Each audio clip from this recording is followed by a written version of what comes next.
Hey guys, welcome back to my channel. This is Shivangi and welcome back to a new video.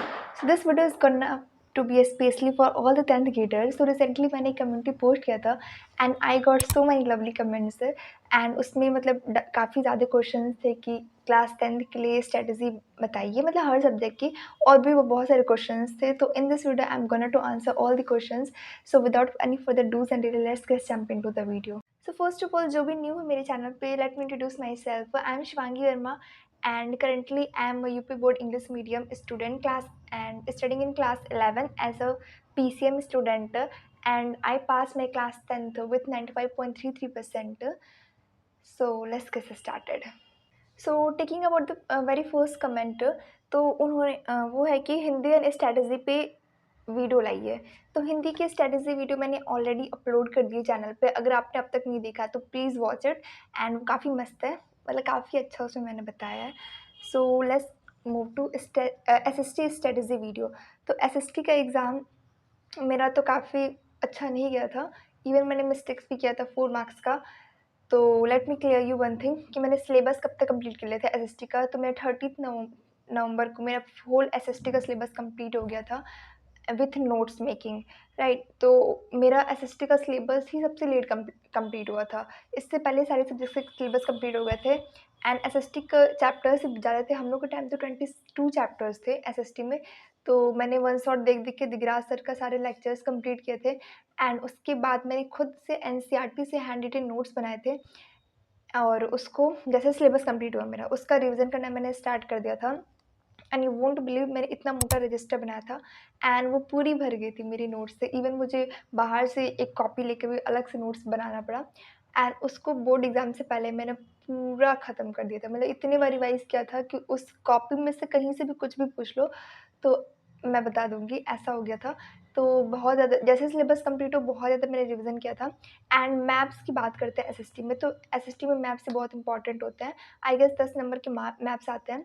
तो maths में मैंने question bank से जितने भी maths दिए रहते हैं इम्पॉर्टेंट, उसको सारे मैथ्स को मैंने प्रैक्टिस किया था। मैंने इतने सारे मैथ्स भर-भर के सारे पे फ़ील कर कर के याद किया था।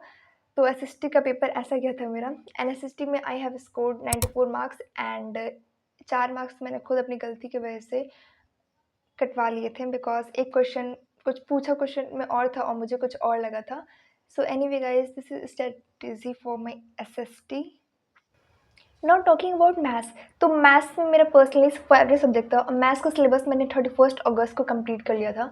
मुझे डेट्स लिटरली अब तक याद है। तो मैथ्स में मैंने पहले जैसे मेरा एनसीईआरटी का सिलेबस कंप्लीट हुआ, उसके बाद मैंने पूरे बुक का रिवीजन किया।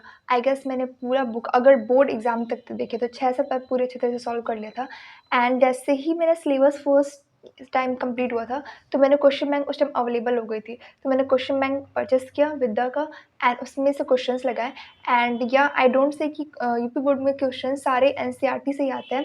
देयर वर फ्यू क्वेश्चंस हमारे बोर्ड एग्ज़ाम में जो कि क्वेश्चन बैंक से डायरेक्टली उठ के आए थे एंड मैंने पूरी क्वेश्चन बैंक को सॉल्व किया था अच्छे से 2-3 बार। और जब फर्स्ट टाइम सॉल्व किया था जो क्वेश्चन 1-2 बार में नहीं लग रहे थे, मैंने उन पे स्टार मार्क करके रखा था एंड बोर्ड एग्ज़ाम से 1 दिन पहले मैं वही सारे क्वेश्चन लगा के आई थी एंड उन्हीं में से 1-2 क्वेश्चन आया था।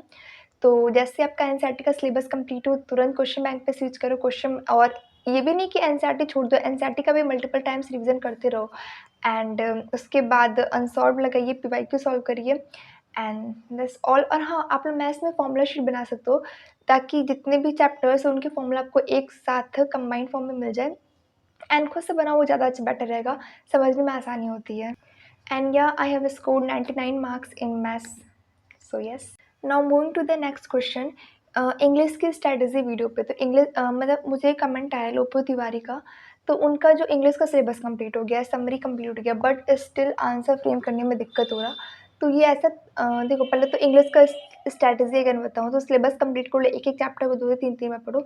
एंड मैंने अपने टाइम में क्या किया था, जैसे चैप्टर को जब फर्स्ट सेकंड टाइम में रीड किया तब तो कुछ नहीं किया, थर्ड टाइम में जब रीड किया तो उसको हाईलाइट कर देती थी जो भी इंपॉर्टेंट पॉइंट्स लगते थे एंड उसके बाद मैंने एक वाइट वाइट पेपर लिया एंड उस पे हर चैप्टर्स के समराइज़ फॉर्म में कुछ-कुछ पॉइंट इम्पोर्टेंट पॉइंट्स लिख लिए थे। लाइक उस चैप्टर मतलब मेन कैरेक्टर क्या है, उसका एज, नेम, जो भी इम्पोर्टेंट प्लेस है, मतलब कुछ भी उस चैप्टर के इम्पोर्टेंट फीचर्स को लिख लिया था।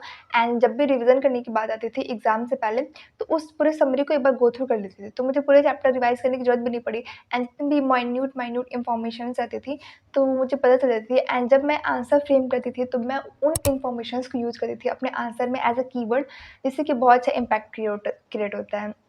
Right and the question is कि आंसर फ्रेम नहीं होता है इंग्लिश में। तो ऐसा तभी होता है ना जब आपकी वोकैब्युलरी स्ट्रॉन्ग नहीं होती है। मतलब कि आपको वर्ड्स ही नहीं याद आएँगे कि उस टाइम पे एक्चुअल में क्या वर्ड्स यूज़ करें। तो उसके लिए अभी भी टाइम है, आप ज़्यादा से ज़्यादा वोकैब्युलरी को लर्न करिए। दिन में 20-30 कम से कम वोकैब्युलरी पढ़िए अलॉन्ग विथ उसके हिंदी के मीनिंग एंड उसके बाद ज़्यादा से ज़्यादा ट्रांसलेशन करिए। जितने ज़्यादा आपके पास वोकैब्युलरी होंगे, उसको डेली लाइफ़ में यूज़ करिए। तो अगर आप लोग आंसर फ्रेम करोगे तो आपको वर्ड्स अपने आप ही याद हो जाएँगे कि हाँ, यहाँ पे ये वाला वर्ड आना चाहिए।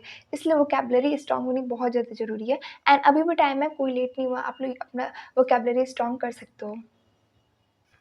एंड या आप लोग किसी भी सब्जेक्ट में ये डिपेंड मत करना कि रट के चले जाओ, तो एग्ज़ाम टाइम में इतना डर के मारे सब कुछ भूल जाता है। तो कॉन्सेप्ट्स को कोशिश करो कि कॉन्सेप्ट समझे, वो ज़्यादा बेटर होगा। एंड पीवाईक्यू के लिए वेबसाइट मैंने ऑलरेडी अपने पिछले वाले वीडियो में बता के रखा है, upboardonline.com। इस पे आप लोग को हर सब्जेक्ट्स के पीवाईक्यू के फॉर्म में सारे पेपर्स मिल जाएँगे इन एवरी सेट। तो do check. The next question is कि अगर सिलेबस कंप्लीट हो गया तो क्या करें? तो ऑफ कोर्स आप लोग क्वेश्चन बैंक पे स्विच करो और अलॉन्ग विथ क्वेश्चन बैंक को पे क्वेश्चंस लगाने हैं, लेकिन उसके साथ मल्टीपल रिविजन्स करते रहना है, क्योंकि revision is the key to success.